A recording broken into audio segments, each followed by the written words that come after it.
Yo, it's Ryanoxx, and this is the Summerset PTS.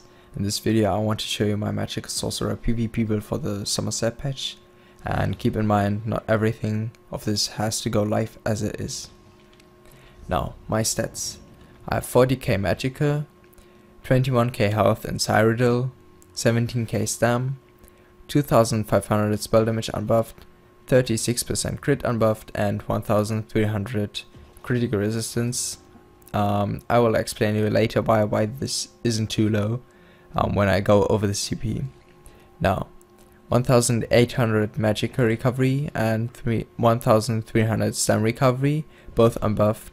My stam management seems a little too high for a Magicka Sorcerer, but you actually need really nice stam management in this patch because there are builds that have lots of damage, and the high stam just helps you out to survive more in 1vx or small scale.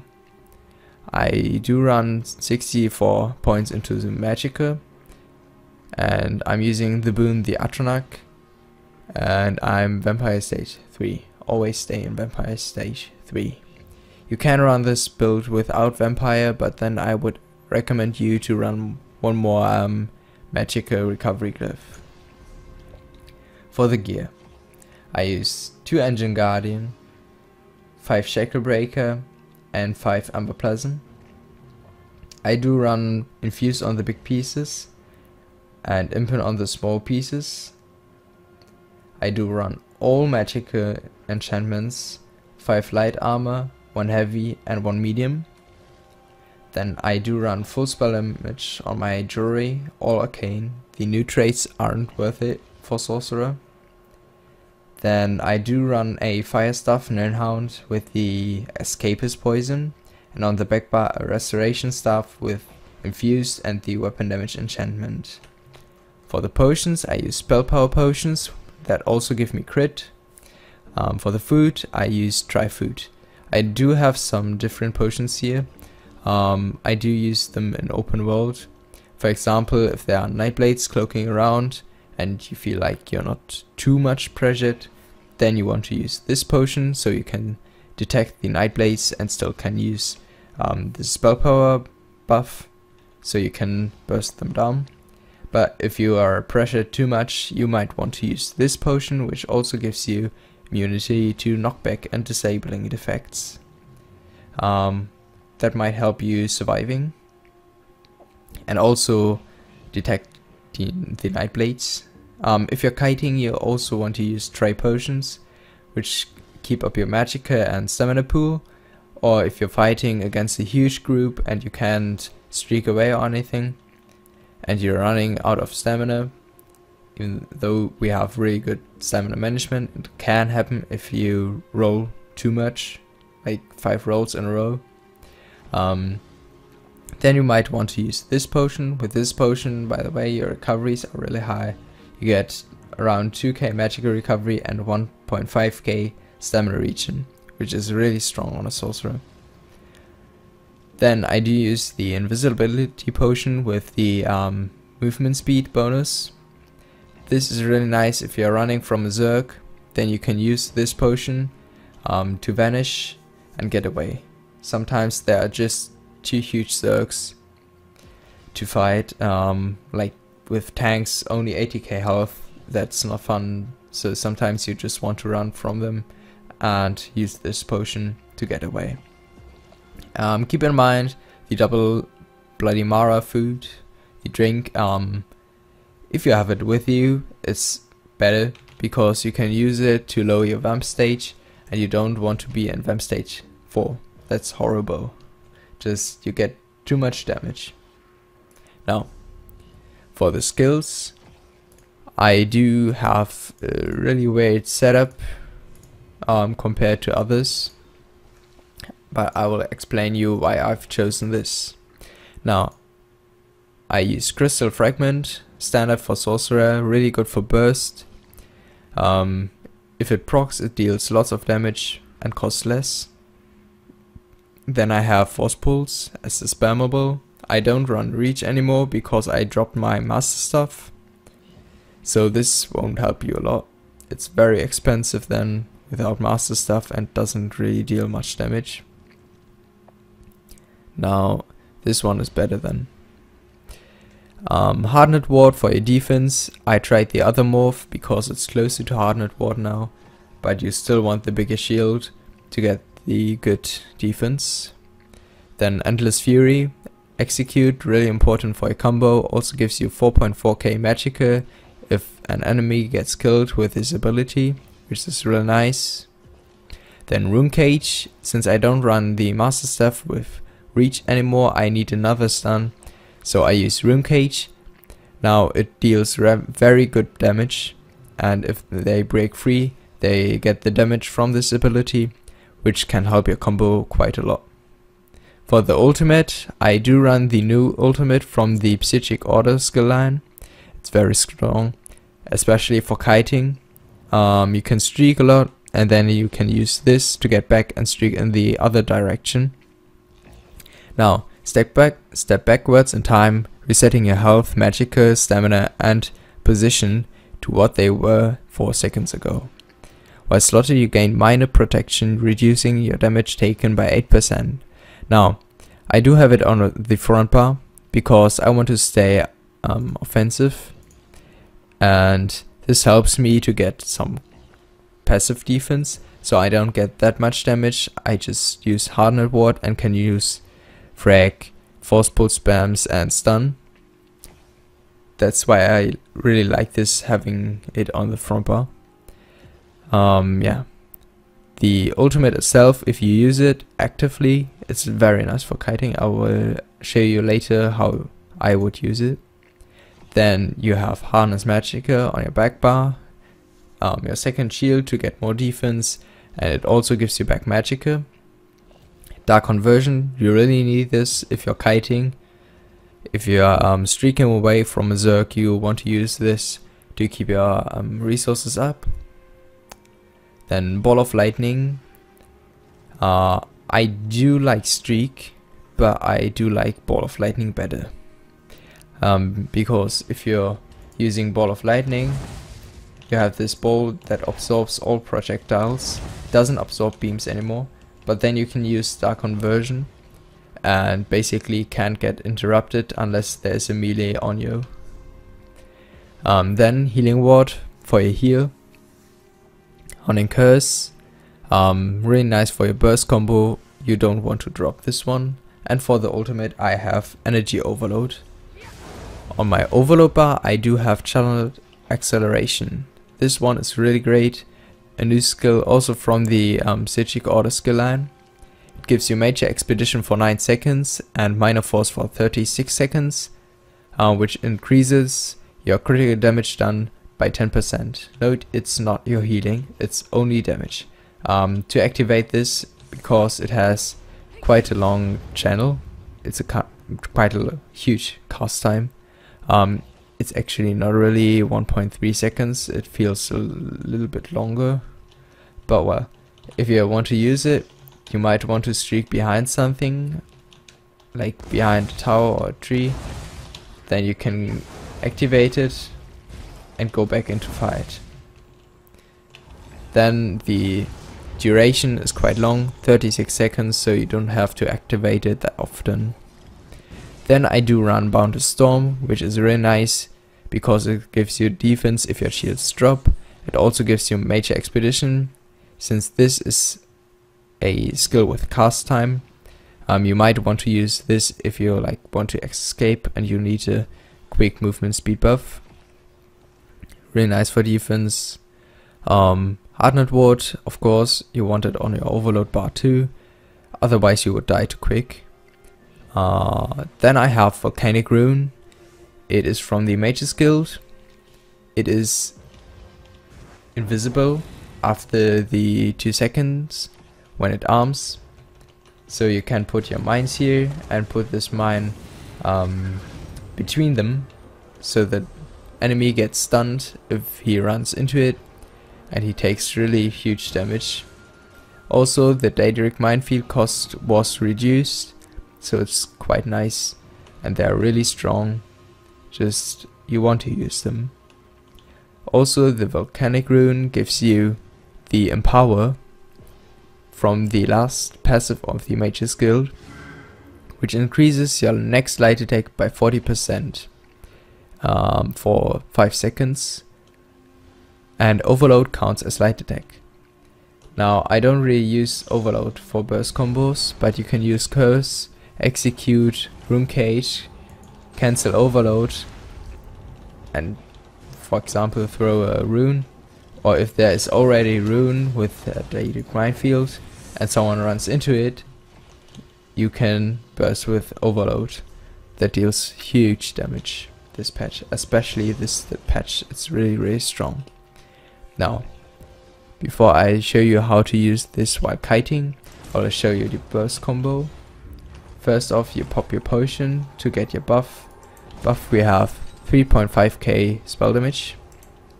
Then you use light attack, curse, light attack, execute, light attack, room cage, light attack, frag, light attack, force pulse. Now in quick, it looks like this. I can show you how to use room cage because, okay, my frag didn't proc. If the frag doesn't proc, then you use force pulse instead. Okay, light attack, curse, light attack, execute, light attack, cage, and force pulse spam.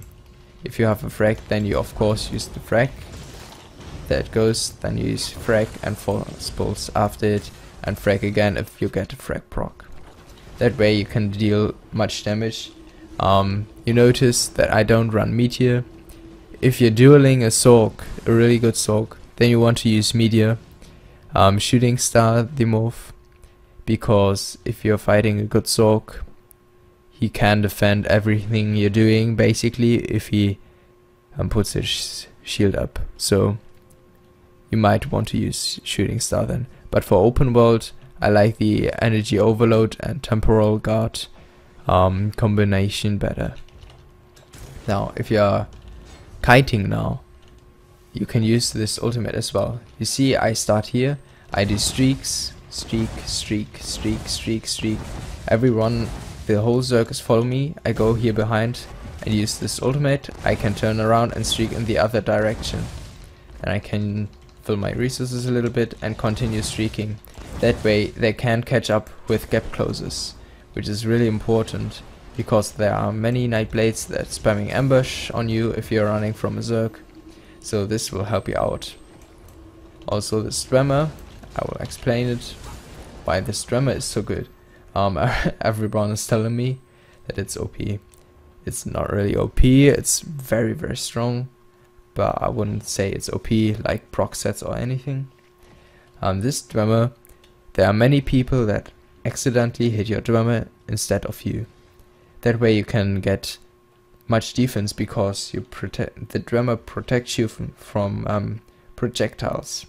It also gives you a very huge region. I will put the math on the screen right now, then you can see how much region it gives you. That's not really realistic, it's just in theory, but it actually gives you very much resource management. Well, if it procs health, it doesn't really help you, but if it procs, let's see if you can proc it. There it is.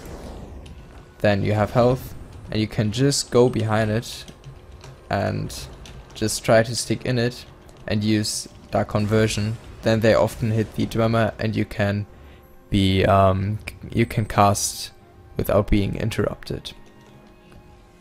Now that's about the Stremmer. For the race, I'm using High Elf. You can also use other magic races. Stamina works as well, I guess, but then you should go for one region glyph. Thing is, you have the race change, and you actually should get High Elf. It's so strong on Magicka Sorcerer. My champion points.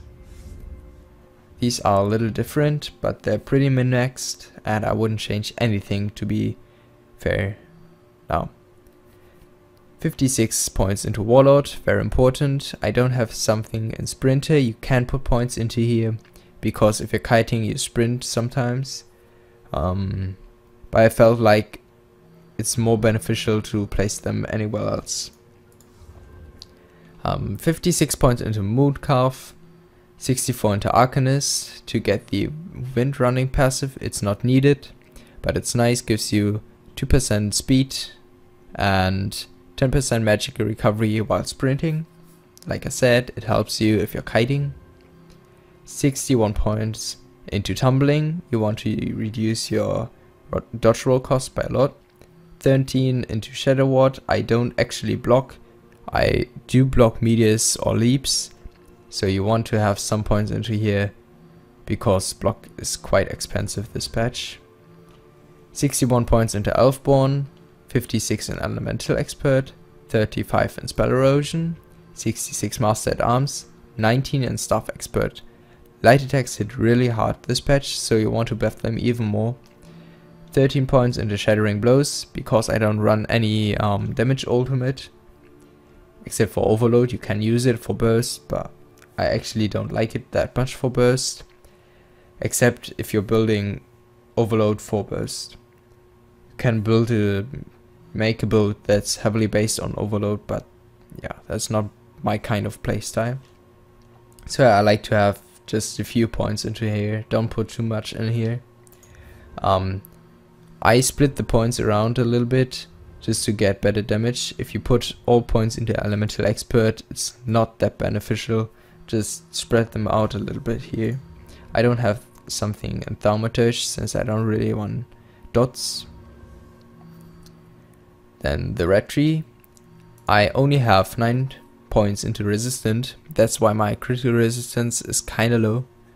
I only put 9 points into here because critical resistance doesn't apply to your shields. Everything else, Ironclad, all these here, they apply to your shields. And since we are a shield based class, you want to buff your shields, not only your defense if your shields are down. Because then you're really low on defense anyway, and having too much critical resistance won't help you that much. So you still want to have some critical resistance this patch because everything is hitting really hard. So your shields will eventually drop. But don't invest everything into crit resistance, because if you go straight for like 2.5k crit resistance, you won't have the points to strengthen your shield. You also want 120 in here to get the Unchained passive. Because if you have Unchained and you break free, you can use Dark Conversion basically for free. Now, 72 into Ironclad, 9 in Resistant, 20 Thick Skinned, 2 Light Armor Focus just to get the 120 points in here, 49 Hardy, 49 Elemental Defender, 40 into Bastion, 9 into Expert Defender. This patch, like I said, light attacks are hitting really hard. You just get some quite nice defense just by putting a few points into here. Especially because we are Vampire, and if there's like a Magicka DK, it can hit you for 5k crit light attacks, so be careful there. Just put your shields up. It's, like I said, a shield based class, so focus on your shields and then burst in between. Also for alchemy, you want this passive here that increases your duration. So if you use a potion, the effect lasts 30% longer. That helps you to have your spell damage buff up all the time. I hope I covered everything. I guess so. If I forgot anything, write it down in the comments below. If you have any questions, write them in the comments down below. If you have any suggestions what videos I should make, put it into the comments below. For example, if you want me to explain my opinion on the Psychic Order skill line about the skills and passive, just ask me. I might do the video. I'm not sure yet. I will do a Magicka DK video later for PvP as well. It will be a burst build, so not that casual, because Magicka DK without spawn and board is kind of squishy. It's really squishy. Okay, but it's kind of fun, so I like it. So I will make the video. Yeah. And in addition, if you want to know how to play Sorcerer, there is a guide from a friend of me, from Malcolm. He is a really good Sorc, and he explains how he plays the Sorcerer. Of course, he can't cover everything in this video, it's 1 hour. But yeah, it's quite in detail. He explains how Sorcerer works, and it's really nice to get some information, especially if you're a beginner. You can get a little overview, and if you're advanced, he can also give you some tips, like for example that streak. No, you can use streak and you can roll dodge in it. You can see it on my stamina and on my feast. There's green that I roll and streak. You don't see the roll, but I do roll, and that can help you if you're kiting. Okay, well, check it out. I will link it in the description below. And that's it for the video. See ya.